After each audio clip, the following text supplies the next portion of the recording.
কথায় আছে দুধের স্বাদ ঘোলে মিটিয়ে নাও।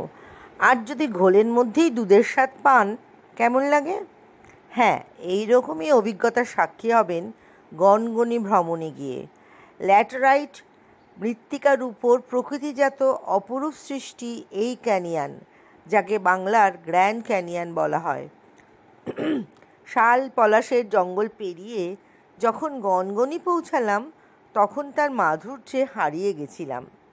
শিলাবতীর তীরে লাল পাহাড়ের উপর সূর্যের আলো পড়ে লালচে সোনালি আলোয় এক মায়াবী পরিবেশ রচনা করে, যেন প্রকৃতির বুকে কোনো স্বর্গরাজ্যে আছি মনে হয়। গিরিখাতের বিচিত্রমুখী গঠন নজর কাড়বে। কল্পনায় ভাবতে পারেন কোথাও যেন মানুষ, কোথাও বা দেবদেবীর মূর্তি, কোথাও আবার মনে হবে কোনো পুরনো দুর্গের ধ্বংসাবশেষের সামনে দাঁড়িয়ে। আশ্চর্য লাগবে এই ভেবে যে নদীর স্রোতে কীভাবে এই এত বড় গিরিখাত তৈরি হতে পারে। স্রোতের তীব্রতাতে এই অদ্ভুত সৃষ্টি। এই স্থানের সাথে পৌরাণিক যোগসূত্রও আছে।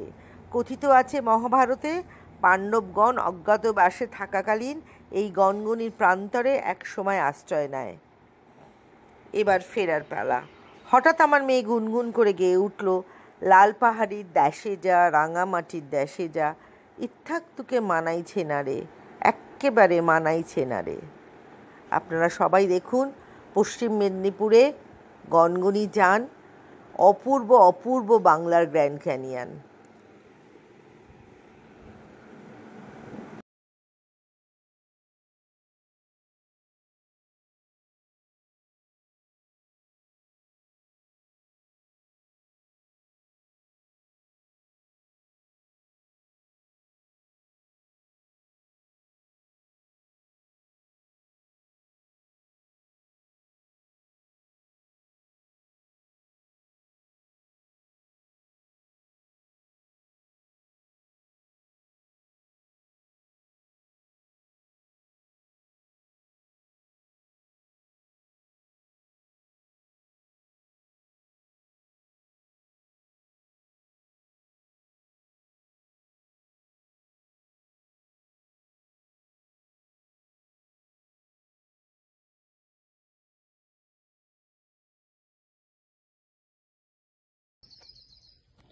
এই হচ্ছে সিঁড়ি, আমাদের ওয়েস্ট বেঙ্গলের গ্র্যান্ড ক্যানিয়ন। সিঁড়ি দিয়ে নামছি।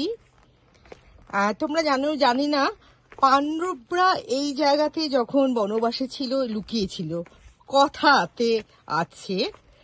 আর বকাসুর এখানে থাকতো। এই গ্রাম থেকে কথা আছে প্রত্যেক দিন বকাসুরের একজন করে লোক লাগতো।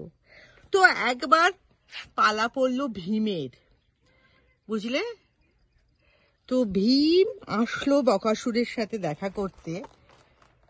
তো ভীম যখন বকাসুরের সাথে দেখা করতে আসে তখন ভীমের সাথে বকাসুরের যুদ্ধ হয় এবং বকাসুর পরাজিত হয়। এই গল্প মনে হয় সবারই জানা, জানি না এটা হয়তো গল্প বা গল্প না। দেখো কেমন সুন্দর কাশফুল হয়ে আছে, ভীষণ সুন্দর কাশফুল আর শরতের আকাশ মিলে মিশে যেন একাকার হয়ে আছে। দেখুন কি সুন্দর জিনিসটা, না? ভীষণ সুন্দর।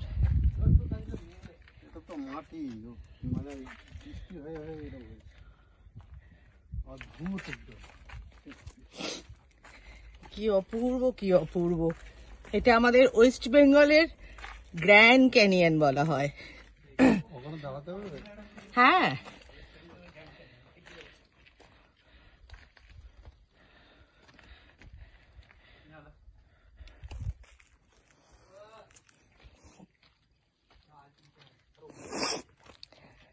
ঘুরিয়ে দিন। দেখুন আমি উঠছি। হ্যাঁ, এখন গ্র্যান্ড ক্যানিয়নে।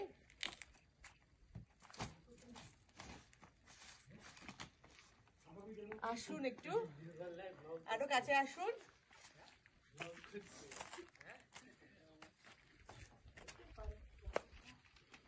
ওয়াও,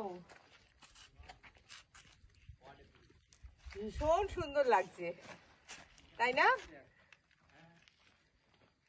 রিয়েলি রিয়েলি অসাধারণ, জাস্ট অসাধারণ। বন্ধ করে দিই।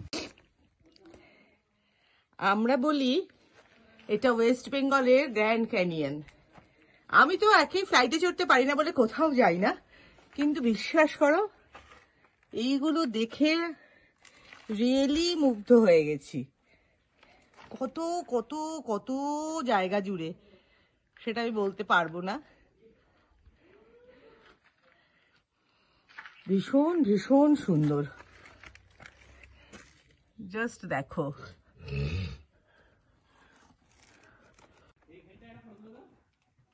জাস্ট দেখুন, আমি যে দিকটায় এসছি এটা অনেক বড়, বিভিন্ন দিক রয়েছে। আমি এই দিকটা এসছি বলে এই দিকটা দেখাচ্ছি আপনাদের। আর তার আগে আর একটা দিক দেখিয়েছি, অনেক অনেক বড়, প্রচুর বড় এটা। যদিও রোদে একটু কষ্ট হয়েছে, তো কিছু করার নেই। ভালো জিনিস দেখতে হলে কষ্ট তো করতেই হবে। ওয়েস্ট বেঙ্গলে এত ভালো জিনিস আছে, এত ভালো জিনিস আছে, দেখে শেষ করা যায় না। আপনারা সবাই অবশ্যই আসুন। এত সুন্দর দেখুন, কষ্ট হয়েছে ঠিক, কিন্তু যখন আকাশে শরতের মেঘ আর এই ক্যানিয়ন মিলেমিশে একাকার হয়ে গেছে, তখন আর কষ্টকে কষ্ট মনে হয়নি। আশাটা সার্থক। ঘুরিয়ে দিন, এবার পুরোটা ঘুরিয়ে দিন, একটু ঘুরিয়ে দিন, ঘুরিয়ে দিন, বন্ধ করবেন না। পেছনে যাবেন না, দেখে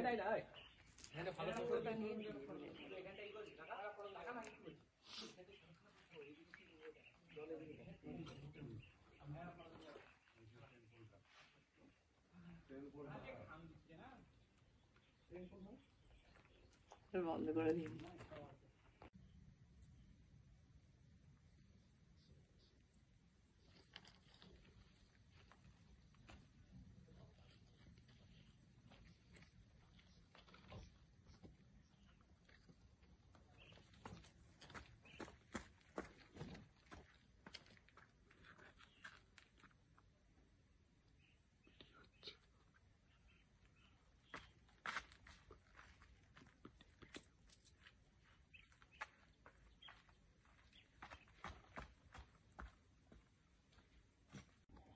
জাস্ট দেখো,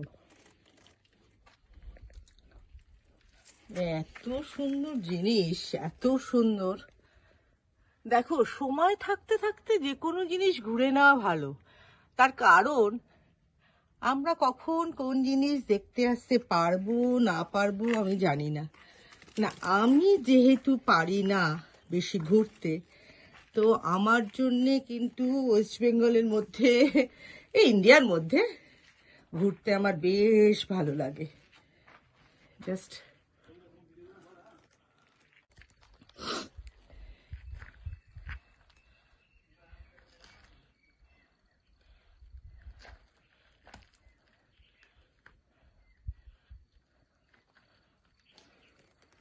কি অসাধারণ না?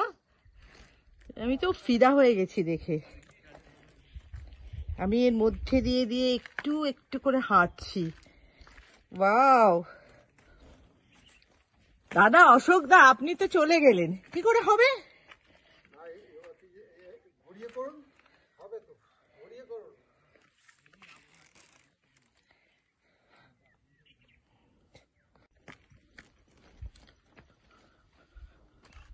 এটা আর একটা দিক।